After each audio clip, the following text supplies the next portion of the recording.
आज हम आपको एक ऐसी कथा सुनाने वाले हैं जो मुल्तान के एक पंडित जी, एक मुस्लिम नवाब और श्री कृष्ण के अलौकिक चमत्कार से जुड़ी है। यह कहानी न केवल आपके हृदय को छू लेगी, बल्कि आपको यह अनुभव कराएगी कि भक्ति का मार्ग किस तरह भगवान को आपके समीप लाता है। गीत गोविंद जयदेव द्वारा रचित एक ऐसा काव्य है जिसकी हर पंक्ति प्रेम और भक्ति से ओतप्रोत है।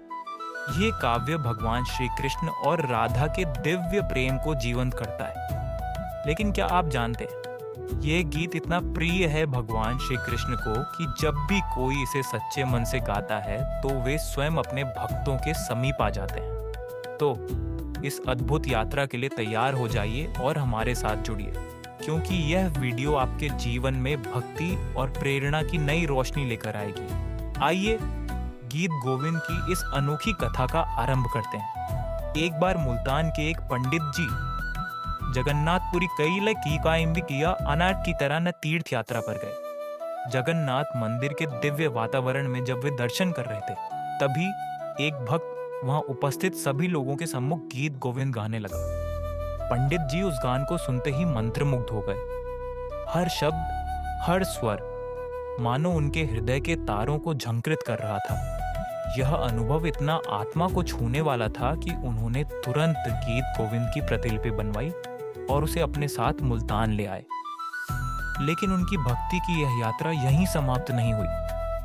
पंडित जी मुल्तान में एक छोटे से किराए के मकान में रहते थे जो एक पठान का था। वह अत्यंत निर्धन थे, परंतु उनकी भक्ति और प्रेम में कोई कमी न थी। हर शाम जब सूर्य ढलता, पंडित जी एक स्वच्छ चादर बिछाकर अपने परमात्मा को मन के सिंहासन पर विराजित करते। गीत गोविंद का गान करते हुए उनकी आंखों से आंसू बहते, मानो उनके शब्द भगवान को प्रत्यक्ष आमंत्रण दे रहे हों। उसी घर में ऊपर एक मुस्लिम नवाब भी रहता था। एक दिन जब नवाब राजा के महल की ओर जा रहा था, उसने पंडित जी की कोमल और मधुर आवाज सुनी। गीत के हर शब्द में दिव्य शक्ति की अनुभूति होती थी। नवाब कुछ पल के लिए ठहर गया, जैसे कोई जादू उसके पैरों को जकड़ रहा हो। दिन बीतने लगे और अब यह नवाब का रोज का नियम बन गया। जब भी वह अपने कार्य के लिए निकलता, पंडित जी की भक्ति भरी आवाज उसे रोक लेती। उसकी आत्मा, जो शायद अनजाने ही भक्ति की प्यास से तड़प रही थी, उस मधुर संगीत में शांति पाने लगी। एक दिन पंडित जी ने नवाब को घर के बाहर खड़े देखा और उसे बुलाकर पूछा, आप यहाँ रुक क्यों जाते हो? नवाब ने अपनी अनुभूतियों को रोक नहीं पाया। उसने कहा, आप जो ये गीत गोविंद गाते हैं, वह मुझे इतना प्रिय लगता है कि इसे सुनकर मेरा दिल यहीं ठहर जाता है। आपका गान ऐसा है मानो स्वर्ग की दिव्यता मेरे कानों के पास आकर सजीव हो गई हो। तब पंडित जी ने मुस्कुराते हुए कहा, क्या आप सीखना चाहोगे? उनकी आंखों में भक्ति की गहराई झलक रही थी और उनकी आवाज में ऐसा प्रेम था जो किसी भी हृदय को पिघला दे। आपको पता है, पंडित जी ने उत्साह से कहा, इस गीत गोविंद को सुनकर हमारे परमात्मा स्वयं चले आते हैं। उनकी बातें सुनकर नवाब के दिल में एक ऐसी लहर उठी, मानो उसके जीवन का सबसे महत्वपूर्ण क्षण आने वाला हो। नवाब की वह दबी हुई इच्छा, जो अब तक केवल एक स्वप्न थी, पूरी होती दिखी। उसकी आंखों में उम्मीद के आंसू आ गए। उसने कहा, मैं इस गीत गोविंद को अवश्य सीखूंगा। कृपया मुझे इसे सिखाएं। पंडित जी ने सहमति में सिर हिलाया और कहा, कल प्रातःकाल मैं आपको सिखाना प्रारंभ करूंगा। दूसरे दिन सूरज की पहली किरणों के साथ नवाब पूरी तरह तैयार होकर पंडित जी के पास पहुंचा। उसकी आंखों में जिज्ञासा और समर्पण की चमक थी। वह उत्सुकता से बोला, मुझे इस गीत गोविंद को सिखाइए, जिससे मैं परमात्मा की प्राप्ति कर सकूं। पंडित जी ने अपने गहन भक्ति भाव में डूबकर गीत गोविंद गाना शुरू किया। नवाब उस संगीत में ऐसा खो गया, मानो उसे इस संसार से कोई संबंध ही ना रहा हो। गीत का हर शब्द उसके दिल में उतरता जा रहा था। थोड़ी देर बाद जब गीत समाप्त हुआ, नवाब अपनी अवस्था में लौटा।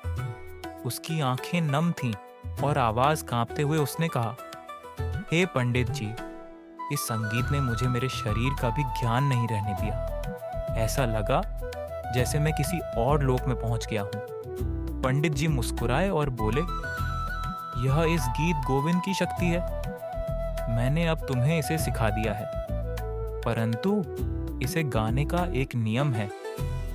जब भी इस गीत गोविंद को गाओ तो पहले एक आसन बिछाना, फिर अपने हृदय की गहराई से श्री कृष्ण को बुलाना। वह अवश्य आएंगे और इसे सुनेंगे। नवाब थोड़ा चिंतित होकर बोला, मैं तो सरकारी मुलाजिम हूँ, कभी कभी युद्ध में भी जाना पड़ता है। हर बार आसन बिछाना मेरे लिए संभव नहीं होगा, तब क्या करूं? पंडित जी ने धैर्यपूर्वक कहा, यदि युद्ध में जाओ तब भी जब घोड़े पर बैठो तो गीत गोविंद गाते गाते घोड़े के आगे एक आसन की कल्पना कर लेना।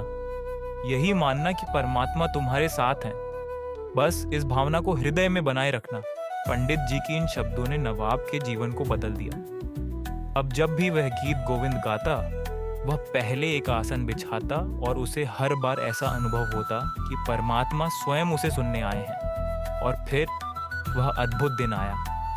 नवाब राजा के आदेश से युद्ध के लिए जा रहा था। मार्ग में उसने गीत गोविंद गाना शुरू किया, लेकिन इस बार वह आसन बिछाना भूल गया।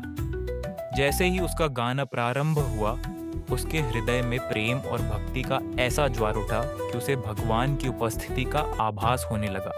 अचानक उसने देखा कि उसके घोड़े के आगे एक छोटा बालक नाच रहा है। घोड़ा रुक गया। नवाब ने हैरानी से सोचा, ये कौन हो सकता है? ये बालक मेरे घोड़े के आगे क्यों नाच रहा है? उसने दोबारा घोड़ा चलाया, लेकिन वही दृश्य फिर से सामने आया। नवाब नीचे उतरा। उसकी आंखों में आश्चर्य और श्रद्धा का संगम था। उसने उस बालक से पूछा, आप कौन हो? तब उस बालक ने मुस्कुराते हुए कहा, मैं वही परमात्मा हूं जिसे तुम आसन पर बिठाकर यह गीत गोविंद सुनाते हो। आज तुमने आसन नहीं बिछाया, इसलिए मैं घोड़े पर नहीं चढ़ पाया, लेकिन तुम्हारे गान ने मुझे आकर्षित किया, इसलिए मैं तुम्हारे घोड़े के आगे नाचता हुआ आ रहा हूं। गीत गोविंद को जो भी सच्चे मन से गाता है, मैं उसके पास ना आऊं, ये तो हो ही नहीं सकता। भगवान श्री कृष्ण के इन वचनों को सुनकर नवाब की आंखों से अश्रुओं की धारा बहने लगी। वह श्री कृष्ण के चरणों में झुक गया। उसने कहा, आपने मुझे धन्य कर दिया। आपके दर्शन मेरे जीवन का सबसे बड़ा वरदान है। इस अद्भुत अनुभव के बाद नवाब के लिए गीत गोविंद केवल एक गान नहीं, बल्कि ईश्वर के साक्षात दर्शन का माध्यम बन गया। यह थी एक अद्भुत और प्रेरणादायक कथा, जहां गीत गोविंद के माध्यम से भक्ति और प्रेम का अनोखा संगम देखने को मिला। चाहे वह पंडित जी की अटल श्रद्धा हो या मुस्लिम नवाब का समर्पण, इस कथा ने यह सिद्ध किया कि भक्ति धर्म, जाति और सीमाओं से परे होती है। ये केवल प्रेम, विश्वास और समर्पण का प्रतीक है। भगवान श्री कृष्ण का यह संदेश हम सभी के लिए एक प्रेरणा है कि सच्चे मन से की गई आराधना कभी व्यर्थ नहीं जाती। तो आइए हम भी अपने जीवन में प्रेम और भक्ति को अपनाएं और श्री कृष्ण जैसे दयालु और करुणामय परमात्मा की कृपा प्राप्त करें। इस वीडियो को देखने के लिए आपका दिल से धन्यवाद। इसे लाइक और शेयर करना ना भूलें और चैनल को सब्सक्राइब करें ताकि आप ऐसी और अद्भुत कहानियां देख सकें। जय श्री कृष्ण।